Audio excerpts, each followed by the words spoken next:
이해 못하는 것이 장점이 될 때도 있다. 오늘 말씀의 제목입니다. 본문은 베드로의 기록, 베드로의 편지 중 일부입니다. 예수님의 제자 베드로는 예수님을 만나기 전부터 사실 똑똑한 제자였습니다. 한간에는 무식한 어부에 불과하다고 말들을 했습니다만 사실 그렇지 않았습니다. 상당히 박식했고요. 무엇보다도 성경 지식에 탁월했습니다. 우선 구약 성경이 말하는 메시아와 예수님을 연결할 수 있을 만큼 현명했다는 것입니다. 예수님 당시에 그렇게 현명한 이들이 얼마나 많을까요? 무엇보다도 성경 지식을 꽤 안다는 사람 중에서 그렇게 예수 그리스도를 메시아로 본 인물은 아주 적었다는 것입니다. 사도행전 1장부터 4장까지에 나오는 베드로의 회중 설교들을 분석해 보면, 그리고 그가 이야기한 성도들 간의 대화들을 또한 면밀히 살펴보면 이 베드로가 얼만큼 구약 성경을 쉽게 인용하며 잘 알고 있는지, 그 마음에 새겼는지 그것을 알 수 있습니다. 사실 고증에 의하면요, 베드로가 거주했던 갈릴리 바다 북쪽의 벳세다 그리고 가버나움이라는 곳은요 1세기 당시 국제무역 도로가 통과하는 곳에 위치하고 있었습니다. 그래서 지리적인 이점으로 이 베드로는요 세상 돌아가는 감각에는 예루살렘의 서기관과 바리새인들보다, 어떤 고관 대작보다 훨씬 더 밝았을 것입니다. 오히려 예루살렘은 720m 고지에 있어요. 물도 적고 식량도 많지 않았습니다. 국제화되기에는 조금 부족한 도시였습니다. 그에 반해서 이 갈릴리는요 물, 도로, 식량의 최적지 중에 최적지였기 때문에 예수님 당시에 이미 국제도시로 발전했고요, 베드로를 위시한 다른 갈릴리 출신 제자들과 함께 이 베드로는 해박한 국제 시민이었다는 것이 정설입니다. 비록 예루살렘의 엘리트층처럼 전문 성서 교육은 받지 않았을지라도 성서 교육을 어려서부터 받았다는 것은 분명합니다. 당시에도 회당 교육이 아주 강했습니다. 그래서 이 베드로는 어려서부터 성경 교육을 받았다. 그랬으니까 그만큼 하나님의 말씀을 잘 알았다.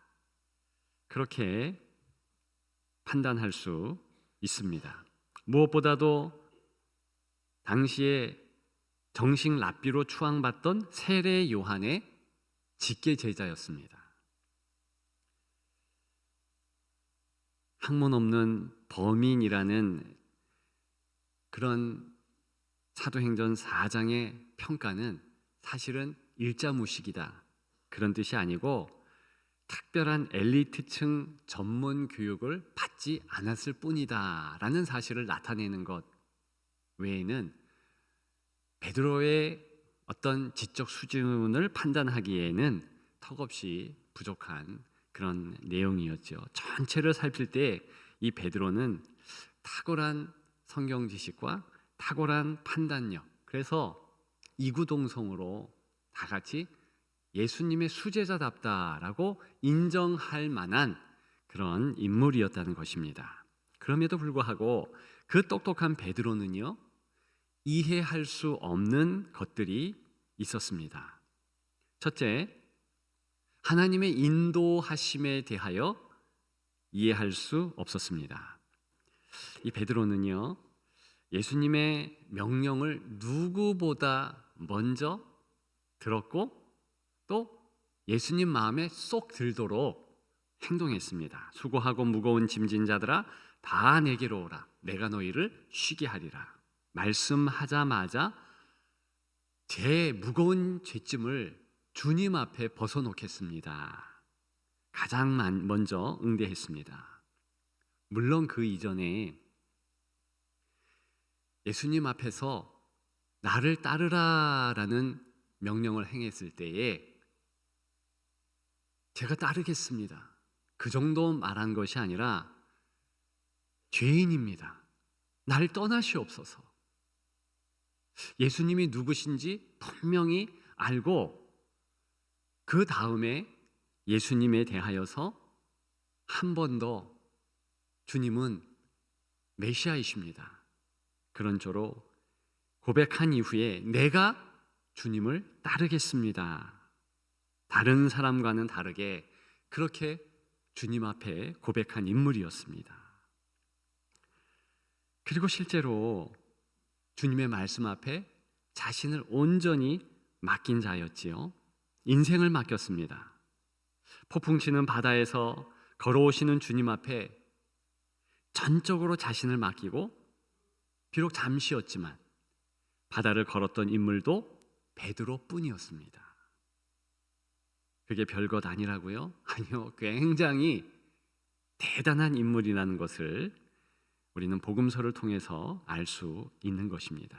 십자가를 지시기 전 발 씻어 주시겠다는 주님께 온몸을 다 씻겨달라며 발뿐만 아니라 온몸을 맡겼던 것도 베드로였습니다. 그런데요, 이랬던 베드로가 정작 십자가를 지신다는 말씀을 이해할 수 없었습니다. 하나님께서 세상을 구원하시되 메시아를 주시는데 그 메시아가 십자가에 달려 돌아가실 것이다. 이 부분에 대해서는 이해할 수가 없었습니다. 그래서 강렬히 항의했습니다. 그렇게 하시면 안 됩니다. 결과적으로 예수님을 3번 부인하게 되지요. 그 다음 일들은 우리가 아는 대로입니다. 이 베드로는요, 예수님의 십자가에 돌아가심을 목도하고요, 3일 후에 부활하심도 알게 됩니다. 그리고 정말 주는 살아계신 하나님의 아들임을 확신하게 됩니다. 그 이전에도 확신했지만 더 마음에 새기게 되지요. 그 이후에 부활 승천하시는 것을 보게 됩니다. 오순절 마가 다락방에서 예수 그리스도께서 약속하셨던 그 성령이 강하게 임하여 성령 충만의 경험을 하고 그 이후 승리하는 베드로였습니다. 그럼에도 불구하고 여전히 그는 모든 하나님의 섭리, 하나님의 인도하심에 수긍했던 것은 아닙니다. 모르는 것이 가득했습니다. 일례로 사도행전에 보게 되면 이방인 고넬료에게 복음을 전하라, 그 명령을 수긍할 수 없었고 그 명령을 이해할 수 없었습니다. 거부했지요.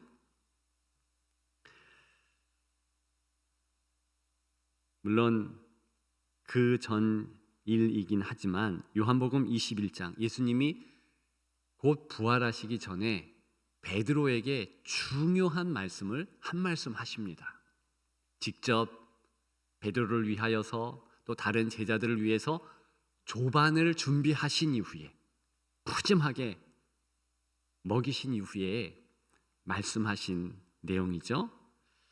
내가 진실로 진실로 내게 이르노니 내가 젊어서는 스스로 띠띠고 원하는 곳으로 다녔거니와 늙어서는 내 팔을 벌리리니 남이 내게 띠띠우고 원하지 아니하는 곳으로 데려가리라. 이 말씀을 하시면서 나를 따르라 말씀하시거든요. 이게 무슨 내용입니까? 너 앞으로도 내 섭리와 내 이해, 하나님의 뜻을 온전히 이해할 수 없어. 더 그런 너의 미래, 너의 내일이 될 수 있어. 하지만 괜찮아? 나를 따르렴. 마치 송곳으로 아픈 베드로의 마음을 콕 찌르듯이 예수님이 말씀하신 거예요. 베드로는 덜컥했겠지요. 아, 예수님이 아시는구나. 내가 예수님에 대하여서, 내 미래에 대하여서 다 이해하지 못하는 것을 예수님은 아시는구나 고백했습니다. 그런데 사실은 하나님의 인도하심만 베드로가 몰랐을까요? 하나님, 당신을, 그 위대한 하나님을 사실 인간 베드로가 알 수 없었습니다. 베드로를 위시한 많은 성서의 인물들이 이구동성으로 하나님, 그분을 알 수 없었습니다. 도저히 우리는 하나님을 이해할 수 없고 하나님을 우리가 깨달을 수 없습니다. 그렇게 토로했습니다. 많은 성경을 연구한 학자들, 칼빈, 루터, 칼바르트, 이런 사람들은 그 성경의 인물들의 말들을 종합해서 하나님은 전적 타자다라고 어려운 말로 말했습니다. 쉬운 말로 바꾸면 완전한 남, 그것은 절대로 이해 불가한 존재, 그런 의미입니다. 맞지요? 우리가 하나님의 섭리, 하나님의 인도하심만 모릅니까? 아무리 10년, 20년 평생 예수 믿는다 해도 예수 그리스도를 온전히 다 알 수는 없으며 하나님 아버지를 온전히 깨달을 수는 없는 것입니다. 왜요? 하나님은 창조자이시니까. 왜요? 우리는 피조물에 불과하니까. 그렇다고 해서 이 베드로가 이제 신앙을 포기하는 것입니까? 아니에요. 더 강력하게 하나님을 따를 수 있는 것이지요.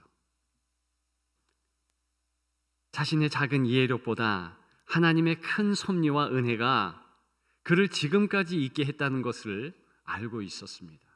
그리고 앞으로도 그 큰 하나님께서 자신을 번쩍 들어서 비록 자신이 다 이해할 수 없다 치더라도 가장 합력해서 선을 이루는 방향, 선을 이루는 길로 인도하시리라 확신했습니다. 그렇습니다. 작은 그릇이 큰 그릇에 담기는 법이지요.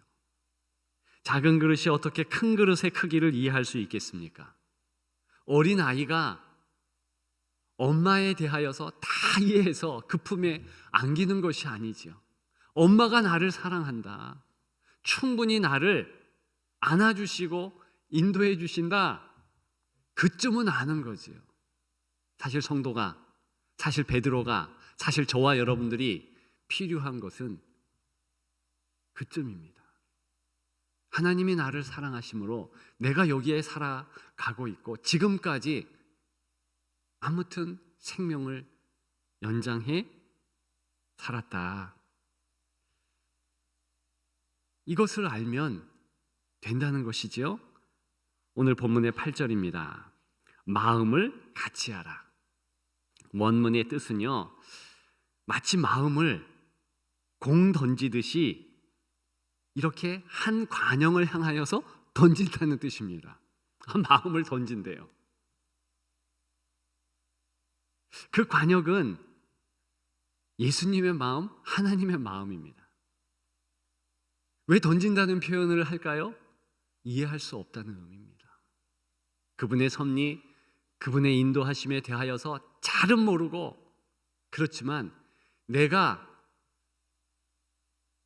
예수 그리스도의 마음, 하나님의 그 사랑의 마음은 잘 알고 있사오니 책임져 주옵소서 하면서 한 방향으로 마음을 던지는 거예요. 한 사람만 던지는 것이 아니라 성도 모두가 그 방향으로 던지는 것입니다. 물론 베드로도 힘껏 자기의 마음을 던지는 것이죠.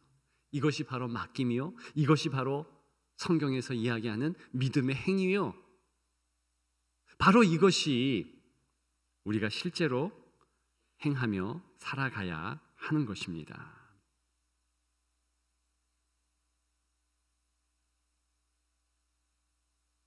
제가 요즘에 보는 책 가운데 찬송가에 대한 책이 있습니다. 거기 보니까 일제강점기에 전국에서 가장 많이 애창되었던 찬송가가 특별했습니다. 375장인데요. 나는 갈 길 모르니 주여 인도하소서. 나는 갈 길 모르니 주여 인도하소서. 이 찬양인데요. 이 찬양이요, 일제시대에 가장 많이 우리 믿음의 선배들이 불렀다 합니다. 그런데 놀라운 것은, 놀라운 것도 아니죠. 지금 성도들도 가장 많이 부르는 애창곡 중에 애창곡이래요. 저와 여러분들이 예수를 믿는다, 그 이후부터 우리의 앞길, 우리가 가늠할 정도로 장미꽃을 뿌려놓은 탄탄대로였습니까? 또 대로일 거로 예상합니까? 물론 합력해서 선을 이루는 그런 성경의 약속도 그와 같이 이해할 수 있지만, 한편으로는 나 앞길 몰라, 어떻게 될지 몰라, 이런 고백이 사실은 더 맞는 고백이 아니겠습니까? 적어도 베드로는 그것을 아는 거예요. 그래서 베드로서에 보게 되면 삶의 앞뒤 좌우에 빼곡히 있는 고난에 대하여서 이야기합니다. 성도라고 해서 고난이 완전 없는 것이 아니라 있을 수 있는 거예요. 당연히 있어야만 한다는 거예요. 왜요? 사막길이니까. 다만 그리스도께서 그 사랑으로 우리와 동행하며 합력해 선을 이루어 우리의 성숙을 이루어 주신다는 것입니다. 그래서 우리는 은혜 안에 살고 있는 거예요. 그래서 우리는 하나님의 평강으로 나아갈 수 있습니다. 확실한 것은 끝을 알고, 더 확실한 것은 예수의 동행이니까. 그런 우리의 상황을 이해하는 여러분 되기를 축복합니다. 두 번째로, 무엇을 이해할 수 없는 베드로였을까요? 다른 성도 이해할 수 없었습니다. 베드로의 모습이에요. 베드로를 찬찬히 살펴보면 소위 오지랖이 넓은 사람이라는 것을 알 수 있습니다. 대인관계가 참 넓고 좋기도 합니다. 그래서 상처 또한 많죠. 이 베드로는 배신도 많이 당합니다. 그 가운데 굵직한 배신 한 가지만 말씀드리면 이렇습니다. 처음부터 사도 요한의 형제들과 친했습니다. 요한과 안드레. 예수님이 가는 곳은 꼭 베드로 위시한 이 형제들과 함께 했습니다. 변화산에도 올랐고요, 겟세마네 동산. 다른 제자들은 멀찍이 떨어져 있는데 이 세 제자만은 더 가까운 근거리에서 예수님과 함께 했습니다. 얼마나 이 셋이 끈끈했겠습니까? 그런데 결정적일 때 이 형제들이 베드로의 뒤통수를 쳤습니다. 예수님이 예루살렘에 입성하셔서 영광을 받으실 때 우리 형제 중 하나는 우편에 하나는 좌편에 중용하여 주옵소서. 얼마나 세밀하게 이렇게 말할 계획을 짰는지 어머니까지 대동해서 그 부탁을 한 거예요. 누가 펄쩍 뛰겠습니까? 다른 제자들도 화가 크게 났지만 특별히 베드로는요 분노했습니다. 이를 갈았습니다. 어떻게 그렇게 할 수 있을까? 그 섭섭함이 얼마나 컸던지요.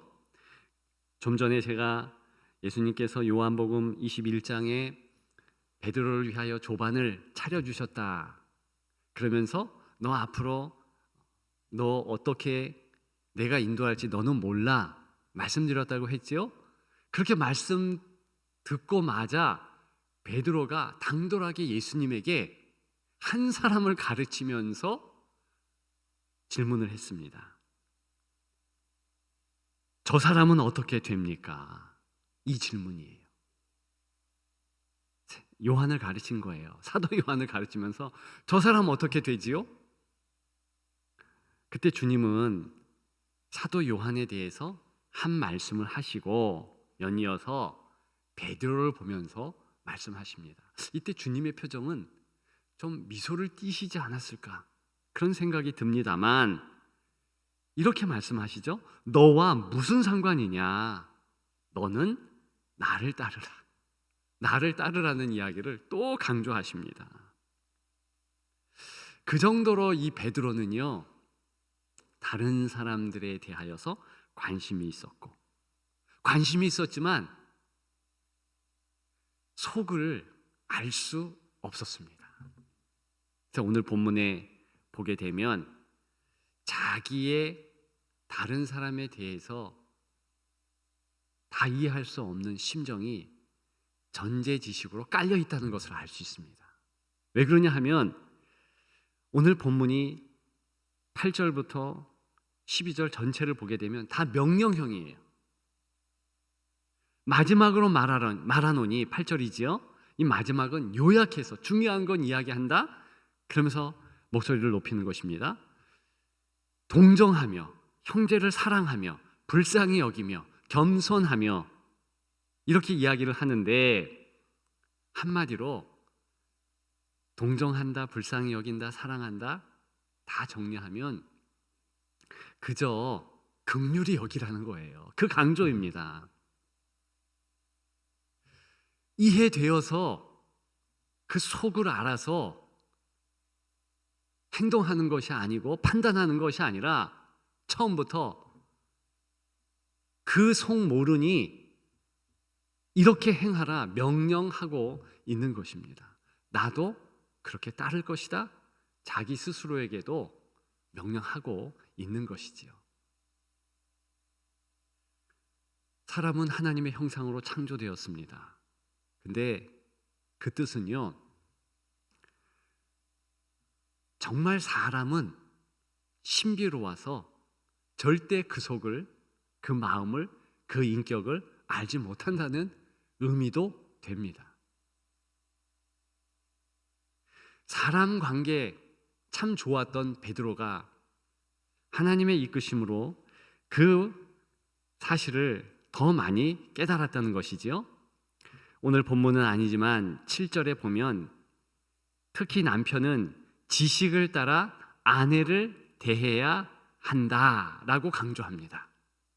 우리는 뭐 당연하지 그렇게 생각할 수 있지만 1세기 그리스도인들, 1세기 평범한 중동의 사람들, 고대 사회의 남성들에게는 핵폭탄 같은 말씀이었습니다. 왜냐? 당시에 남성은요 여성을 소유물처럼 여겼습니다. 소유물은요 보통 주인은 넘버를 매겼습니다. 그게 문화예요. 1번, 2번, 3번. 그 가운데 여성이 들어가며 소유물은요 주인이 다 안다. 그것을 전제적으로 말했지요. 그래서 남성들은요 여성을 잘 안다고 생각했습니다. 그런데 남편은 지식을 따라, 이때 지식은요 너 모르는 게 엄청 많거든. 이 뜻이에요. 오늘 우리식으로 얘기하면 남성들이요, 당신들은 부인을 모르니 부부 학교 하십시오. 아버지 학교 해야 됩니다. 뭐 이런 식으로 모르는 것이 많다. 그 사실을 제발 알으라. 이런 뜻이에요. 여러분들이 다른 성도를 압니까? 여러분들이 배우자의 그 속마음을 다 알고 있습니까? 그리고 어떤 가치가 있고 하나님이 어떻게 지금 보고 있는지 그런 거 속속들이 아십니까? 모르신다는 의미죠? 표정을 보니까 그러신 것 같아요. 모릅니다. 정말 몰라요. 일단 고대 사회 남성들은요, 여성은 가치가 자신들과 동등하다고 여기지 않았습니다. 그런데 하나님은 no! 동등하다는 거예요. 그리고 어느 면에서 보면 남성보다 낫다. 이것이 성경이 말하는 사실입니다. 여성을요, 남성의 돕는 배필로 지었다. 성경에 나오잖아요. 그때 배필은요, 한번 말씀드렸죠? 성령님을 지칭하는 돕는 자, 같은 단어입니다. 다시 얘기해서 돕는 배필이라는 것은 훨씬 더 우월한 성숙을 이룬 자를 의미합니다. 그러니까 엄마가 아기를 돕잖아요. 남편이 아내의 도움을 받는 것은 바로 그와 같은 그림이라는 것입니다. 이게 성경이 드러내는 사실관계 확인입니다.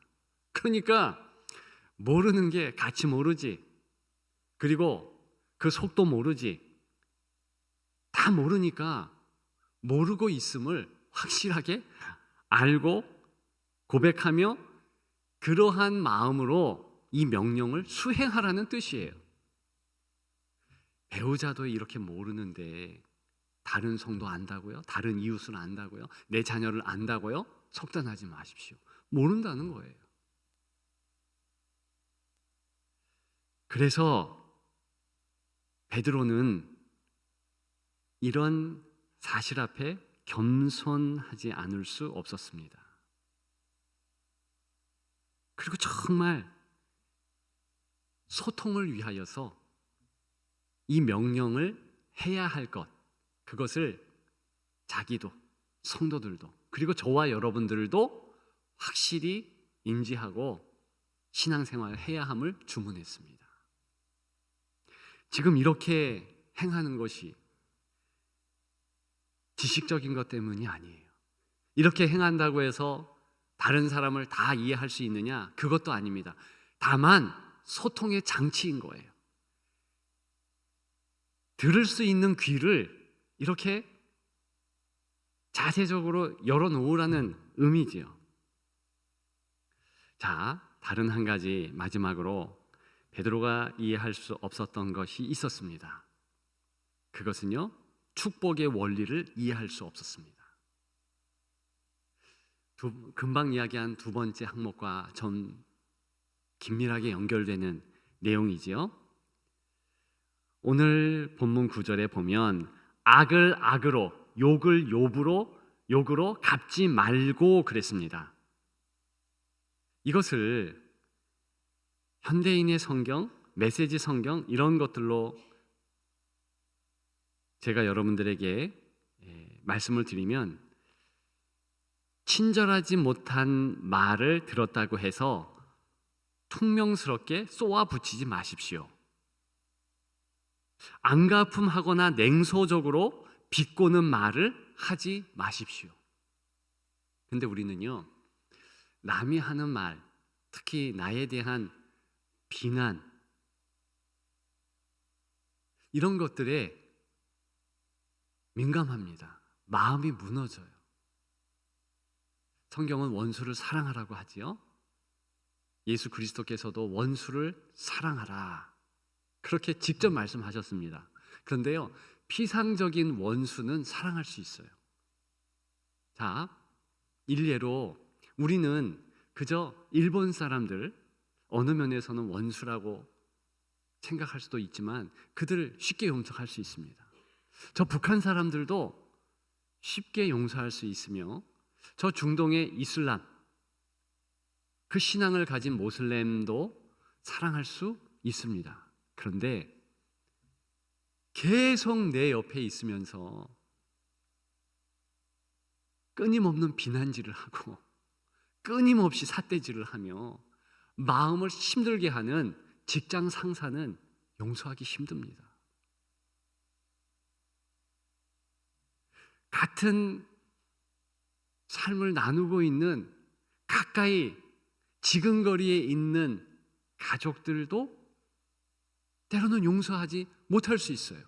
제가 얼마 전에 그런 한 가족을 보았습니다. 같은 형제인데요.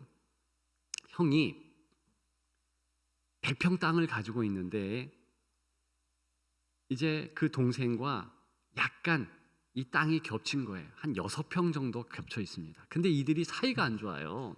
근데 이 형이요, 동생에게 허락 안 받고 건물을 올렸습니다. 그러니까 그 건물을 올렸는데 준공도 다 됐는데 나중에 알고 보니까 동생이 화가 나게도 통보도 안 했는데 자기 땅에 6평이 그 건물에 들어가 버린 거예요. 그래서 따졌죠.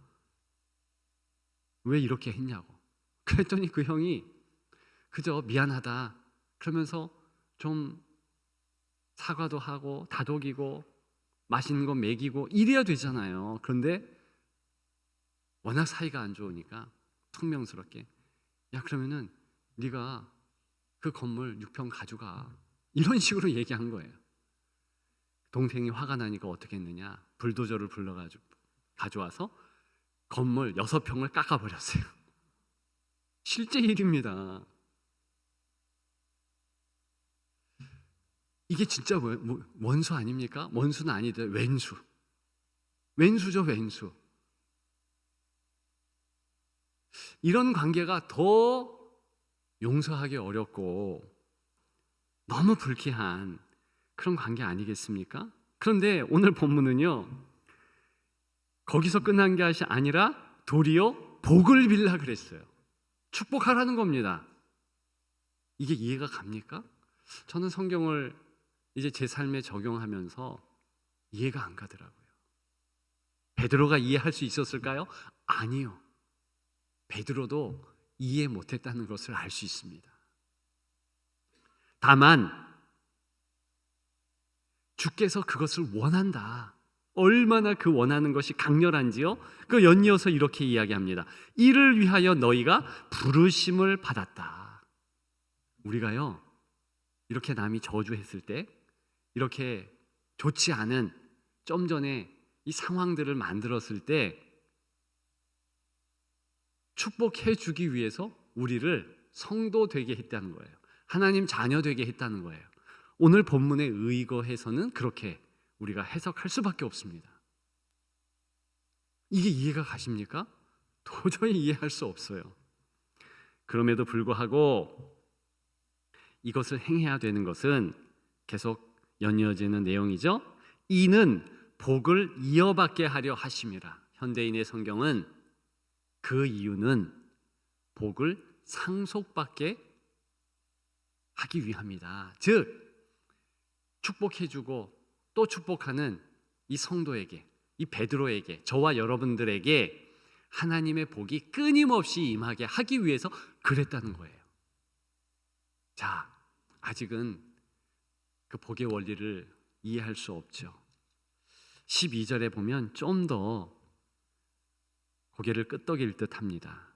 주의 눈은 의인을 향하시고 그의 귀는 의인의 간구에 기울이시되 주의 얼굴은 악행하는 자들을 대하시느니라. 이게요, 조금 더 여러분들의 이해도를 높이기 위해서 말씀을 드리면, 하나님의 얼굴이요, 지금 그렇게 힘들고 어렵지만 축복하는 그 성도, 하나님의 자녀에게 이렇게 쏠려 있는 거예요. 그러면서 귀를 기울이셔요. 그리고 하나님의 눈동자로 뚜렷이 보고 계십니다. 그런데 너무나 놀라운 것은 다른 한편으로는 주의 얼굴은 악행하는 자들을 대하시느니라. 그러니까 동시에 악행하는 자들에 대하여서 얼굴을 또 돌리신다. 얼굴로 보신다. 근데 이것을 메시지 성경으로는요, 5만 가지 상을 가지시고, 그러니까 인상을 확 쓰시고 보신다. 왜 그렇게 보실까요? 이제 조치한다는 거예요. 벌을 주고 심판하신다는 의미입니다. 즉, 누가 이 원수의 행동에 대하여서 처단하는가? 하나님이 하신다는 거예요. 지금 이 사실이 여러분들에게 어떻게 들렸는지는 모르지만 적어도 베드로에게는 아멘 할렐루야 그랬다는 것입니다. 내가 그렇게 살겠습니다. 여전히 어떤 원리로 어떻게 내 삶에서 이 은혜가 흘러넘치고 구체적으로 그런 상황들은 모르겠지만 내가 주의 명령 따라 실행하겠습니다. 그래서 실행했고 저와 여러분들에게도 요구하는 것입니다. 만일 여러분들이 오늘 본문의 말씀을 마음에 새기고 내게 힘들게 한 이들에 대하여서 오늘 말씀처럼 행동하면 우리는 악을 갚는 일에 대한 후환도 없습니다. 사실은 원수 갚는 일도요, 억울한 일을 당한 우리가 행한다면 손에 피를 묻힐 수도 있고 마음이 상할 수도 있고 때로는 분노해야 하고 그런 행동들을 해야 하잖아요. 그런데 하나님께서 깔끔하게 깨끗하게 원수 갚아주시면서 모든 것을 성도를 위해서, 저와 여러분들을 위해서 정리해 주신다는 것입니다. 믿으면 아멘. 우리 그렇게 행동하십시다. 여전히 베드로는 이해할 수 없고 우리도 이해할 수 없지만 하나님의 명령이니 그렇게 행하십시다. 사실은 그래야 하나님이 일할 여지를 두는 거예요. 저와 여러분들이 원수와 나와의 관계, 그것만 보일 수밖에 없지만, 그러나 오늘 본문의 말씀을 잘 따져보면 하나님이 중간에 개입하시고 함께 하신다는 거예요. 그러니까 그 원수 보기 이전에 나를 보고 나의 사랑을 보라라는 하나님의 말씀인 것입니다. 하나님께서 개입할 여지를 우리가 줘야 하는 것입니다. 저는 오늘 본문의 이 내용을 베드로가 말했다, 여기에 감동을 크게 받습니다. 사도 바울은요, 독신으로서 하나님을 섬기되 싱글로서 그렇게 섬겼어요. 싱글 미니스트리를 한 거예요. 그런데 이 베드로는요, 자기 아내와 함께 전도 여행을 다 감당했고 끝까지 커플로 다녔습니다. 그러니까 커플 미니스트리 행한 거예요. 그리고 많은 이들과 함께 전도팀을 이루고 또 상황에 따라 교회를 이루고 그렇게 나아갔습니다. 승리했지요. 이렇게 너무나 상황적으로 우리와 같기에 이 베드로가 오늘 본문을 우리에게 준 것, 너무 그것이 좋다는 것입니다. 이제 말씀을 마치려고 합니다. 호주에 가면 코알라가 많습니다. 이 초식성 동물은요, 동작이 느리고 잠 잘 자기로 유명합니다. 먹는 시간 외에는 무조건 잠을 잡니다. 밤이나 낮 계속 잔대요. 그렇게 자는 이유가 따로 있다 하지요? 바로 유칼립스 나무 때문이랍니다. 반드시 그 나무에만 서식하는 코알라이지요. 그 유칼립스 나무의 잎사귀에는 강한 수면제 성분이 함유되어 있다는 것입니다. 그래서 그것 먹으면 잠을 자연스럽게 자는 거예요. 더 정확하게 얘기하면 수면제에 취해서 잠을 자는 것입니다. 놀라운 것은요, 그 수면제에 취했기 때문에 이 나무를 꽉 잡을 수 있대네요. 나무 위에서 그렇게 계속해서 잠을 잘 수 있다는 것입니다. 사람도 무엇에 취해 살기도 하고 무엇에 붙잡혀 살아가기도 합니다.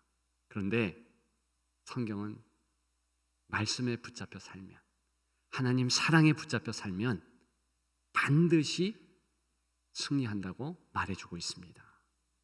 베드로가 그렇게 하나님의 말씀, 하나님의 명령, 그 사랑에 붙잡혀 살았습니다. 우리 또한 그 주님의 말씀과 사랑과 명령에 붙잡혀 살면 베드로처럼 승리한다는 증거 아니겠습니까? 맞습니다. 그렇게 살 때에 감사와 감격이 넘칠 것입니다. 우리의 이성을 초월하고 이해를 초월하는 하나님의 섭리, 다른 사람들의 행동, 그런 것들이 없지 않습니다. 우리의 행동 패턴, 사랑으로 하라, 이해 안 될 수도 있습니다. 그런데 적어도 이 부분에서는 이해 못하고 내가 알지 못하지만 그저 다 맡기고 따르는 것이 은혜입니다. 오히려 모르기 때문에 하나님이 더 우리를 붙잡고 더 사랑해 주시는 줄 믿습니다. 기억하시면서 하나님의 그 은혜 가운데 승리하는 여러분들 되시기를 주님의 이름으로 축복합니다.